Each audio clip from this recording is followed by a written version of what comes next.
Hacer una consola portátil para emulación es un trabajo de equilibrio mucho más difícil de lo que creemos. Es un constante malabareo entre poder emular más consolas y ofrecer un precio competitivo, por lo que la mayoría prefiere usar alguna variante de Linux con procesadores bastante baratos. Pero la constante baja de precios abre la puerta a más opciones.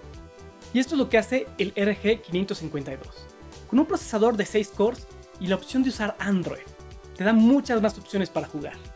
Bienvenidos de nuevo, yo soy Claudio y esto es De Cero a Tech.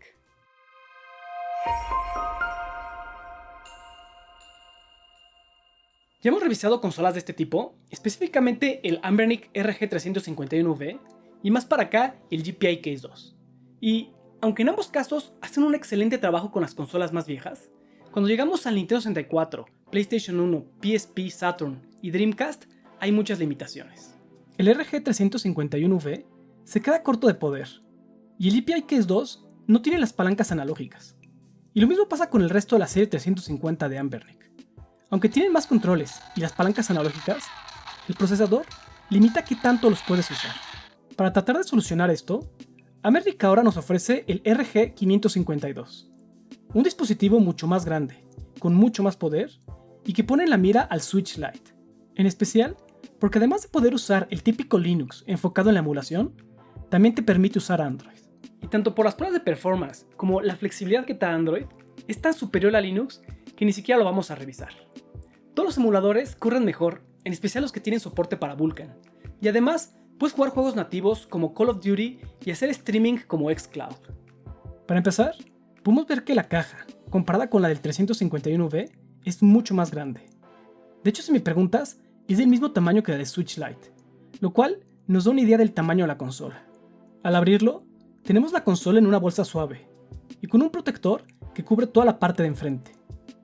Incluye también un cargador USB-C de 30 watts, que es bastante decente, y la microSD con el Linux. Y al quitar la charola, podemos ver el cable USB-C, que es de bastante buena calidad, y un protector de pantalla con su kit para ponerlo, y algo más de papelería. Físicamente, es mucho más grande que cualquiera de las otras consolas de emulación que hemos revisado.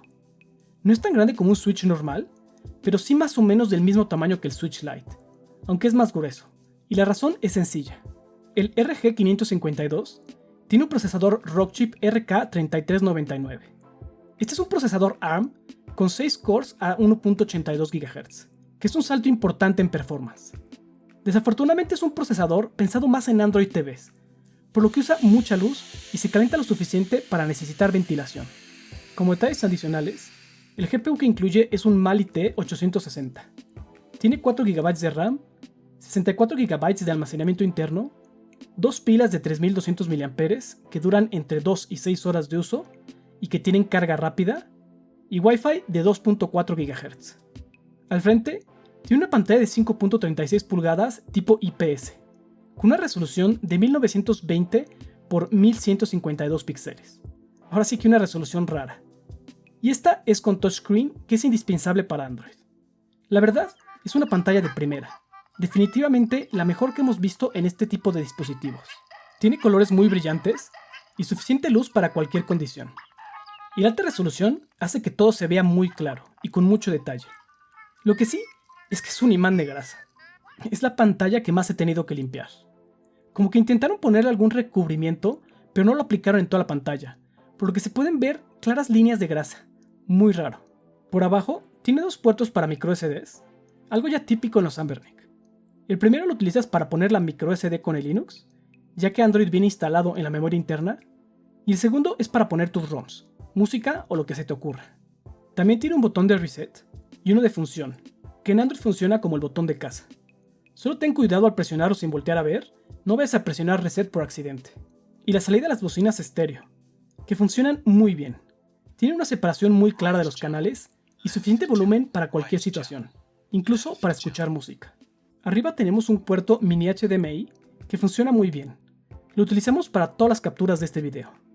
Salida de audífonos de 3.5, USB-C o TG para dispositivos y un USB para carga. Podemos ver también la salida del aire, en la que se ve el disipador, que es bastante grande. A la derecha tiene el botón de encendido y a la izquierda los de volumen. La verdad, estos están en pésima posición, porque más de una vez los presioné sin querer al estar jugando, en especial el de encendido, que está un poquito salido y es muy suave. Definitivamente un punto a mejorar.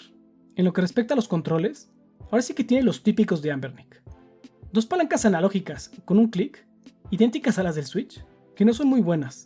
Igual que en otros dispositivos Anbernic, podemos ver que no están muy bien calibradas, llegando a algunas esquinas, pero muy lejos de llegar a otras. Y principalmente, no dibujan un semicírculo como debe de ser. Esto, más su tamaño, se refleja en poca sensibilidad, que lo podemos notar en especial en juegos como Mario 64, donde es imposible ir ajustando la vuelta al correr. Los botones frontales son de membrana, que tienen mucho traslado pero una sensación bastante aceptable, sin problemas al usarlos. Lo mismo Select y Start, pero por arriba tenemos los botones L y R y L2 y R2, adentro en vez de atrás, que la verdad es una muy mala decisión, porque al tratar de presionarlos al mismo tiempo de que usas las palancas, pone tu mano en una posición muy extraña. En lo personal, creo que deberían de haber intercambiado la palanca analógica y el D-pad y haber puesto L2 y R2 en una posición más normal. El D-pad es igual que todos los Anbernics, que básicamente es bueno a secas. En las pruebas de secuencias con Street Fighter funciona muy bien, pero el traslado largo de su membrana y la falta de un pivote más alto hace que los juegos de precisión como Contra tardes mucho en acostumbrarte, o que se convierten en una pesadilla de muertes accidentales. En general, es una buena mezcla del hardware por el precio. No es una consola tan portátil como las anteriores, y se entiende. Y, aunque cuesta casi el doble que el RG351, definitivamente tiene más del doble de poder y más del doble de posibilidades. 4 GB de RAM y 64 de almacenamiento pueden sonar poco, pero son más que suficientes si consideras que están dedicados únicamente para los juegos. Tienes dos maneras de arrancar: poniendo la tarjeta con Linux o sin tarjeta para Android. Cuando arrancas Android, tenemos una interfaz específica para este dispositivo, basada más bien en la de Android TV. Es muy sencilla. Tienes tus aplicaciones y si dejas presionado en una tienes acceso a opciones adicionales. Lo demás es como cualquier teléfono Android, eso sí, mucho más rasurado. Si jalas desde arriba, puedes abrir los settings, donde puedes cambiar el brillo, conectarte al Wi-Fi, etc. Y si abres los settings completos, vemos que tiene una versión de Android 7.1. Muy vieja para estos días, pero ideal para extraer el máximo performance. De los 64 GB de almacenamiento interno, tiene 53 disponibles. Y viene ya con muchísimos emuladores instalados, desde RetroArch hasta Dolphin MMJ. Lo único que tienes que agregar son tus ROMs. Para esto vas a necesitar una microSD. Eso sí, recuerda que tiene que estar en formato FAT32, porque exFAT no fue compatible con Android hasta la versión 8. Ya que pones la microSD, simplemente tienes que agregarlos en el emulador que los vas a usar. En lo personal, configuré primero RetroArch para simplificar todas las consolas de 8 y 16 bits, que como te lo imaginas, corren a la perfección, y utilicé algunos de los emuladores externos para las más avanzadas. Ahora, vamos a empezar de arriba para abajo. Incluye Dolphin MMJ como emulador de GameCube, pero aquí tenemos la primera limitación. Corre muy lento y con muchos errores gráficos. Pensé que podría ser por la versión, por lo que instalé también Dolphin MMJR, pero con el mismo resultado. No importa todos los hacks que le pongas, no tiene suficiente poder para este emulador. De lo único que sí nos pudimos percatar es de que la función de vibración simula el rumble, pero hace muchísimo ruido y no se siente como te lo esperas. La verdad, creo que se lo pudieron haber ahorrado e incluir Bluetooth en vez de este motor. Y a FreeSX2 ni siquiera pudimos instalarlo. Si lo buscas en el Play Store no aparece, y si lo instalas directo con el APK, simplemente truena. Para Dreamcast incluye ReDream, que a diferencia de sus compañeras de generación, no necesita tanto poder para emularla, por lo que tenemos la primera consola que funciona a la perfección. Este es el salto más importante comparado con el RG351, que solo podía correr algunos juegos. En este caso, todos funcionaron, y usamos Java Sanshiro para probar Saturn. Aunque suene ridículo, la arquitectura del Saturn lo hace una consola más difícil de emular que el Dreamcast.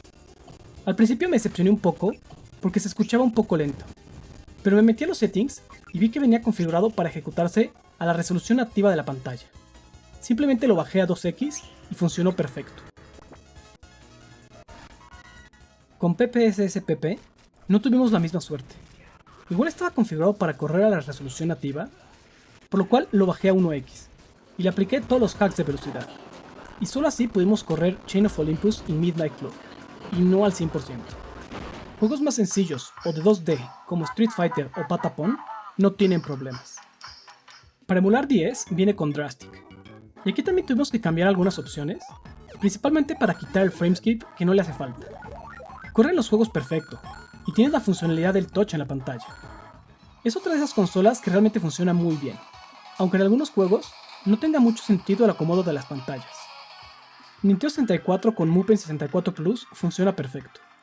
Es la primera consola portátil que por este precio puede correr bien el Nintendo 64.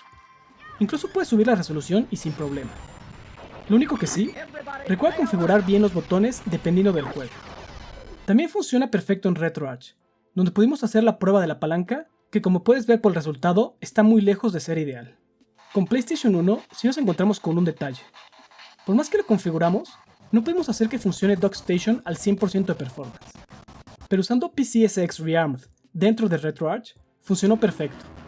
Es visualmente un poquito diferente, pero perfecto para jugar cualquier juego de esta consola. Y lo demás es historia. Sega CD, 32X, Super NES, Neo Geo o cualquier consola debajo de estas funciona a la perfección.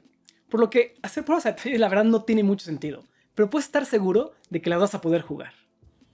Ahora dejamos de emulación, porque lo más interesante de esta consola es su capacidad de correr juegos nativos en Android. Y la verdad es aquí donde verdaderamente sorprende. Tienes acceso al Play Store, por lo que puedes bajar los juegos que ya tienes en tu teléfono, incluso otros emuladores. Probamos primero con el más pesado, Genshin Impact, y apenas lo puede correr con los settings al mínimo y con 24 frames por segundo, pero se puede jugar. Y Call of Duty Mobile funciona a la perfección. Y con ambos juegos mapeamos el control utilizando Mantis, y sin problemas. Lo mejor es que como es una versión tan vieja de Android, la activación es automática. Así también puedes jugar Pokémon Unite. Fortnite no lo pudimos instalar, igual tiene algún problema por la versión de Android. Y las últimas pruebas con streaming. La aplicación de Xbox Game Pass Ultimate funciona, pero me encontré con un problema grave. Al intentar jugar Forza Horizon 5, los botones R2 y L2 no funcionan, simplemente no los detecta. Y con esto obviamente te limita mucho los juegos que puedes jugar. Esto es un error raro, porque si lo corro desde Chrome sí funcionan, pero el performance es mucho peor. Y lástima, ojalá puedan hacer algo para solucionarlo. PlayStation Remote tampoco funcionó, simplemente trona la aplicación al arrancar. Y con Steam Link tuvimos más suerte. Funciona bien, pero no pudimos quitar este letrero, que dice que tienes que presionar atrás. Y increíblemente tampoco funciona R2 y L2, lo que otra vez te limita a los juegos que vas a poder jugar. Existe un firmware hecho por Black Seraph, específico para el RG552. Usa Android 8.1 y supuestamente soluciona este problema, pero como no es la versión nativa que recibes al comprarlo, no lo incluí en el video. Pero si te interesa, voy a dejar la liga y no olvides dejar un comentario si te interesa ver un video. Y creo que este es el mayor problema con este Amber Link. Si pudieras jugar bien xCloud, PlayStation Remote o Steam Link, lo usaría muchísimo más. Ojalá sean problemas que puedan arreglar con un nuevo firmware, y la verdad es que también el vibrador, que es basura, y el hecho de que no incluye Bluetooth, no tiene mucho sentido. Está padre que tenga HDMI, pero ¿de qué te sirve si no puedes conectarle un control Bluetooth cuando lo tienes conectado a tu tele? Finalmente, por su precio de $220, la verdad es que creo que es una oferta complicada. Es un buen dispositivo, tiene más poder que sus antecesores y tiene mucha más funcionalidad. Y mejor performance gracias a Android. Los controles son buenos a secas, en especial el D-pad y las palancas analógicas. Lo interesante será buscar una combinación de teléfono y control que sea mejor, pero cueste menos. Así que no olvides suscribirte para que no te pierdas esta historia. Y si estás por ahí, ya recuerda darle like, para ayudarme a seguir creciendo y hacer más reseñas. Recuerda, juegos retro, tecnología moderna, de cero a tech.